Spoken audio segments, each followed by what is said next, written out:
Saya Syanabila. Saya Husna Fadila. Saya Besek Sarina. Saya Nurul Hikmah. Saya Firman. Dan saya Fardisya.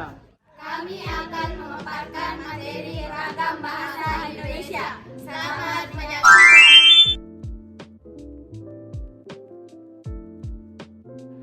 Apa sih pengertian dari ragam bahasa? Ragam bahasa adalah variasi bahasa menurut pemakaian yang berbeda-beda, menurut topik yang dibicarakan, menurut hubungan pembicara, kawan bicara, orang yang dibicarakan, serta menurut medium pembicara. Apa sih faktor timbulnya ragam bahasa? Yang pertama, faktor budaya. Di setiap daerah pasti memiliki budaya yang berbeda-beda, seperti wilayah Jawa dan Papua, serta beberapa wilayah di Indonesia lainnya. Yang kedua adalah faktor sejarah. Di setiap daerah mempunyai adat istiadat dan bahasa nenek moyang masing-masing dan berbeda-beda antara daerah yang satu dengan daerah yang lainnya. 3. Faktor perbedaan demografi. Di tiap daerah punya daratan yang berbeda-beda seperti wilayah di daerah pantai pegunungan yang biasanya menggunakan bahasa yang singkat jelas dengan intonasi volume suara yang besar dan tinggi.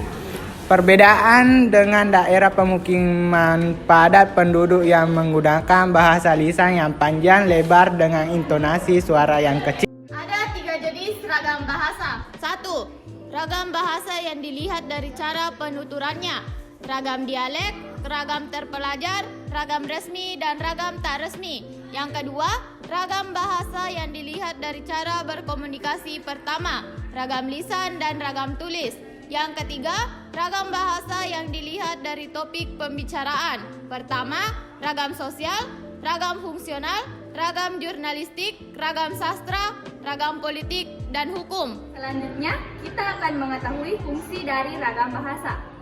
Yang pertama, fungsi ragam bahasa, sebagai bahasa negara. di antaranya Bahasa resmi negara, yang kedua bahasa pengantar pendidikan, yang ketiga alat komunikasi di tingkat nasional untuk kepentingan pembangunan, dan yang keempat alat pengembangan ilmu pengetahuan dan teknologi. Yang kedua adalah fungsi ragam bahasa sebagai bahasa nasional. Fungsi-fungsi tersebut adalah 1. Menyatukan berbagai bahasa di Indonesia. 2. Simbol kebanggaan nasional. 3. Simbol identitas bangsa. 4. Pemersatu antar kelompok atau etnis. 5. Alat pemersatu adat dan budaya antar daerah. Jadi, itulah penyampaian materi dari kami. Sekian, wassalamualaikum warahmatullahi wabarakatuh.